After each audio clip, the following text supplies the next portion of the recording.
Halo guys, kembali lagi bersama Dek. Pada kesempatan kali ini kita akan membahas cara penggunaan ECU simulator secara mendetail dan kita coba langsung di ECU mobil. Oke, buat teman-teman yang mau beli atau sudah beli, mungkin bertanya-tanya bagaimana cara menggunakan ECU simulator ini. Ya, ECU simulator ini pada dasarnya hanya generator CKP dan CMP, tidak lebih dari itu. Jadi tidak bisa untuk mendeteksi kerusakan ECU. Kemudian alat ini hanya sebatas sinyal generator. Kalau teman-teman bertanya, Mas bisa nggak buat ngecek ECU yang rusak? Ya nggak bisa, ECU yang rusak tetap harus di-scan menggunakan scanner. Alat ini seolah-olah ECU itu dipasang di mobil langsung, kemudian di starter hidup. Nah, mungkin teman-teman yang sedang melakukan perbaikan ECU yang hanya ECU aja tanpa ada unit kendaraannya. Nah, menggunakan ECU simulator ini sangat berguna karena tanpa harus kita testing di mobil, bisa dites di meja langsung. Nanti kita demokan cara penggunaannya. Sekali lagi, alat ini hanya generator CKP dan CMP. Hanya saja terdapat beberapa fitur ya. Di sini ada voltage linear yang diatur oleh potensio. Ada map, TPS, kemudian O2, temperatur juga ada. Ini hanya dimanipulasi menggunakan potensio.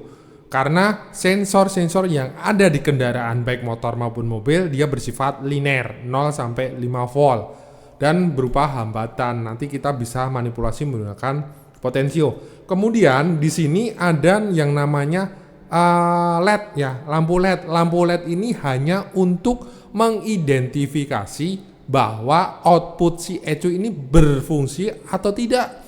Misalnya injektor, lampunya tidak menyala, berarti ada injektor yang tidak hidup. Hanya sesederhana itu aja. Jadi sekali lagi alat ini berfungsi untuk mengeluarkan output sinyal CKP dan CMP seolah-olah mobil itu di starter atau mesinnya running.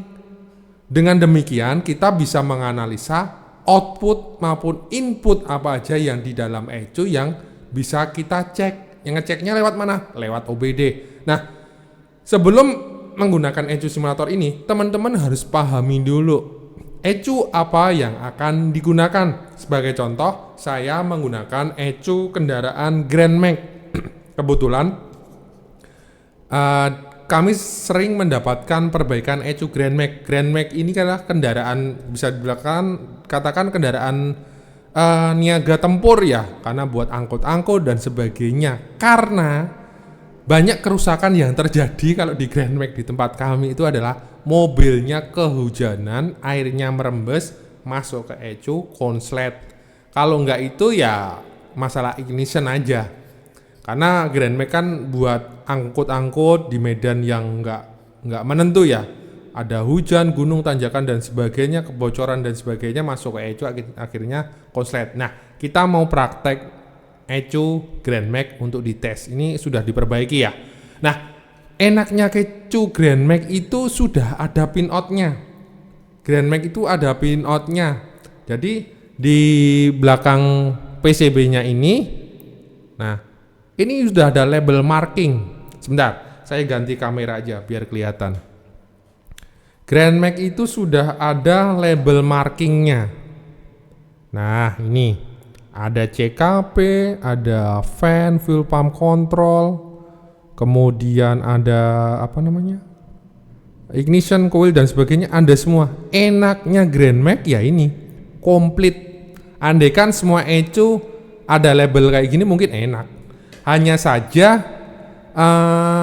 di ECU kendaraan pada umumnya itu tidak ada. Jadi banyak yang tanya juga, Mas jual pin out-nya enggak?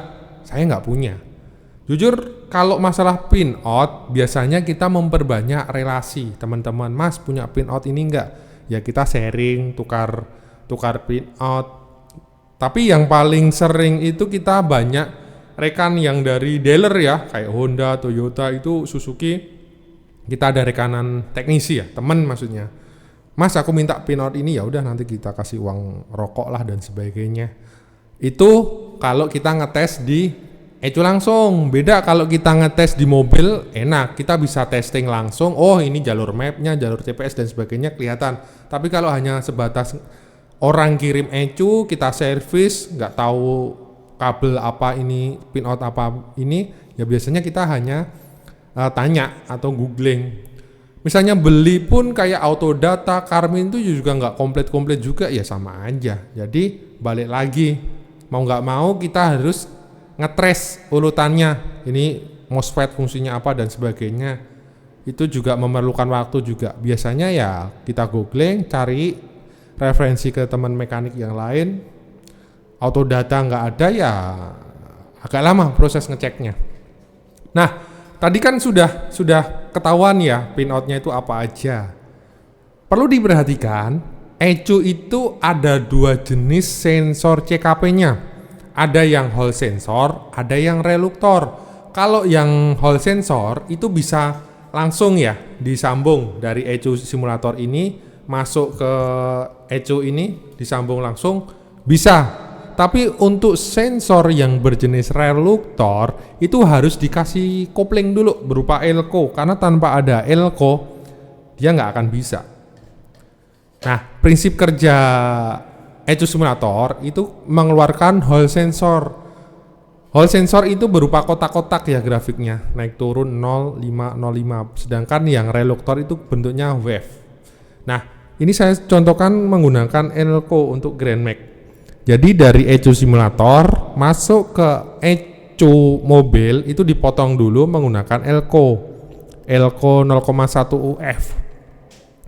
Kemudian wiring-wiringnya teman-teman sambung aja. Misalnya output si coil lari ke simulator.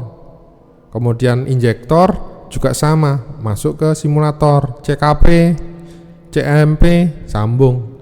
Ini saya ngetes, saya menggunakan ECU Grand Max juga.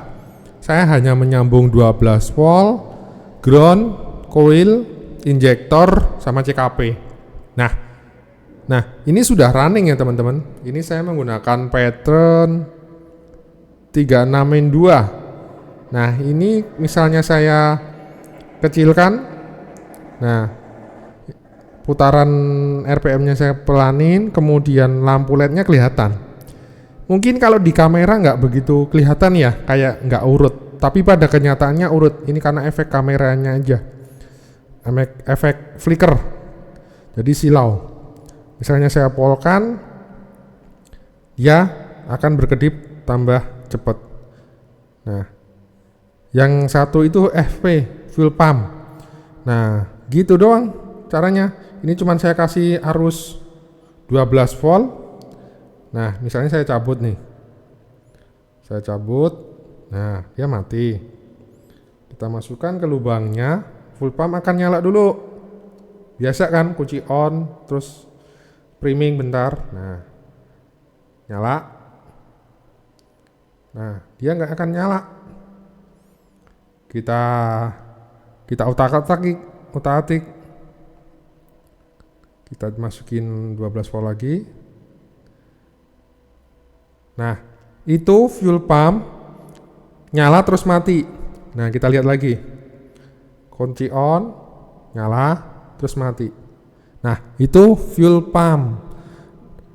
Fuel pump juga sama. Nanti cek engine juga dicari aja, cek engine-nya. Jadi sekali lagi teman-teman harus paham juga pinout-nya.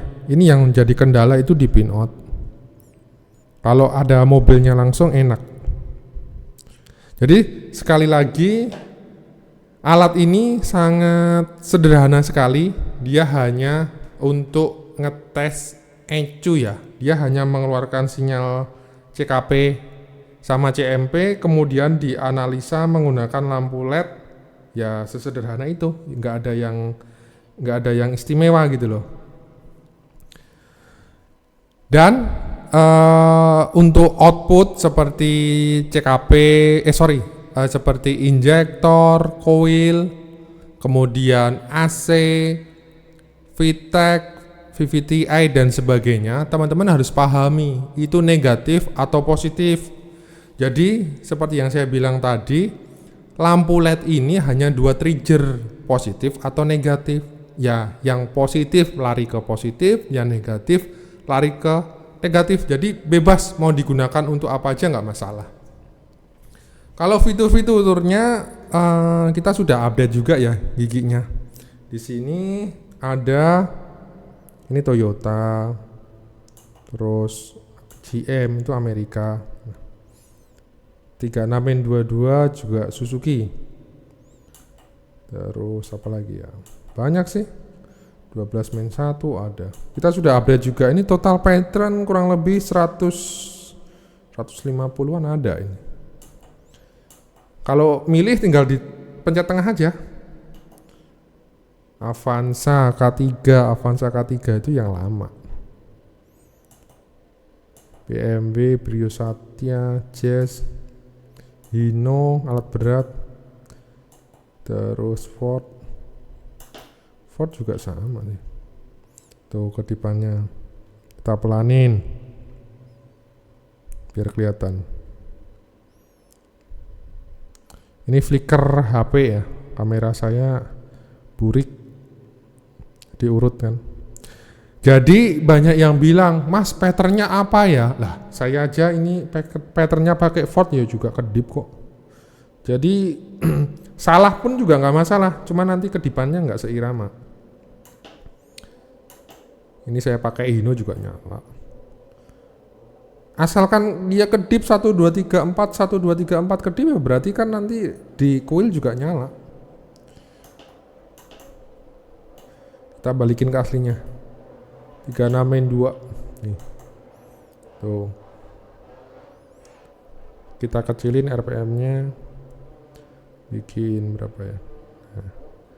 1 2 3 4 injektor, 1 2 3 4 ignition, full pump nyala. Ya udah. Ada ignition, ada injektor, ada bensin ya pasti hidup.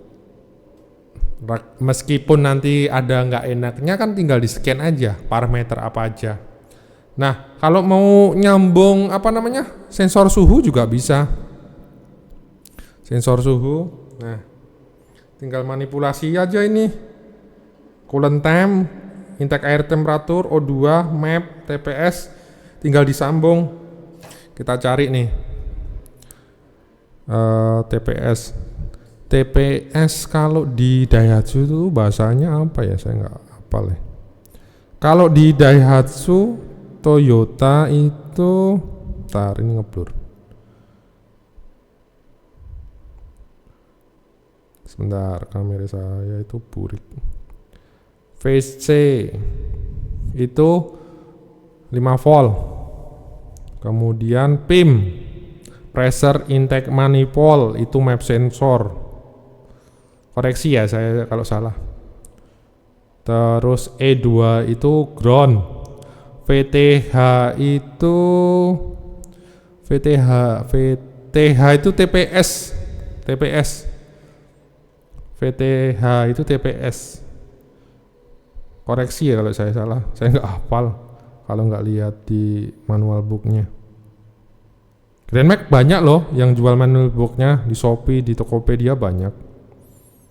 PIM, pressure intake manifold. Nah ini CKP N1 plus itu lari ke CKP tapi dikasih jembatan elko dulu. Terus N1 negatifnya lari ke ground. Kemudian N2 itu CMP, nggak usah disambung juga nggak apa-apa, paling cek engine-nya nyala kalau buat ngetes. E itu earth.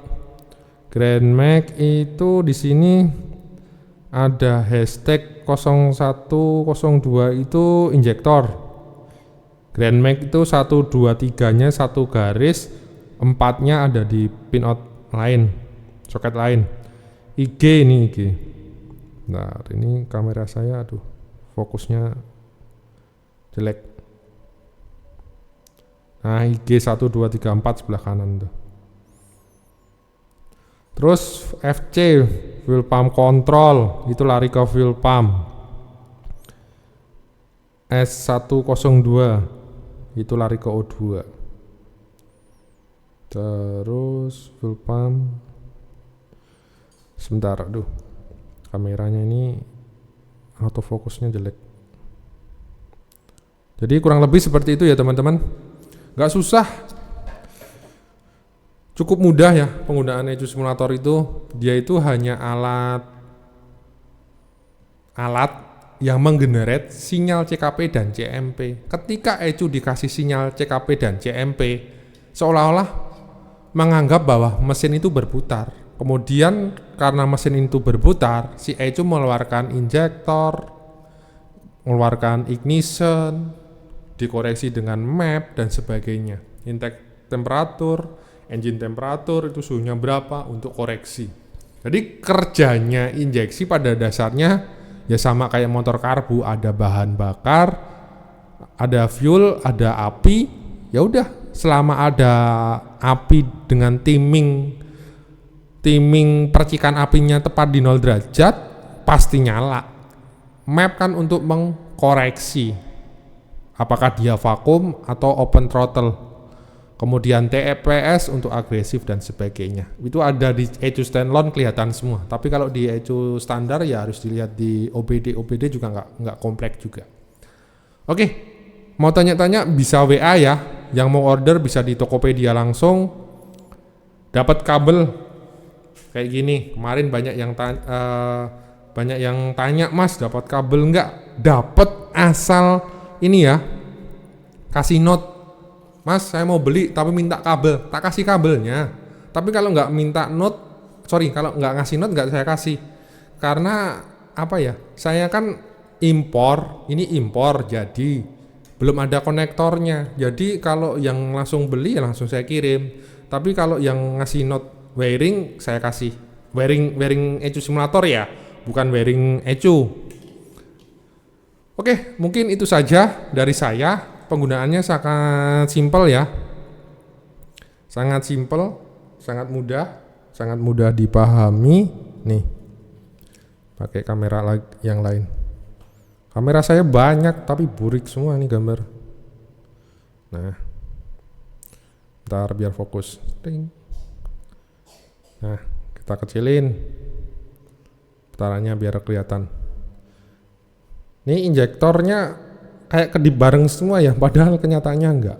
Itu flicker. Kameranya enggak kuat menangkap kecepatan cahaya. Jadi sangat mudah ya teman-teman cara penggunaannya.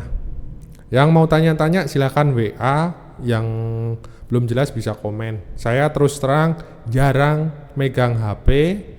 Jadi kalau misalnya ada yang WA, ada yang komen nggak saya jawab, tunggu aja, pasti saya jawab. Oke, sekian dari saya. Sampai jumpa di video berikutnya. Video berikutnya nanti kita sambung pakai OBD ya, biar bisa dibaca. Jadi parameter semua sensornya seperti map, TPS itu nanti kita sambungkan semua. Jadi biar bisa dibaca. Oke, sekian dari saya. Terima kasih. Sampai jumpa di video berikutnya di cara penggunaan ECU simulator dengan OBD. Sekian dari saya, terima kasih.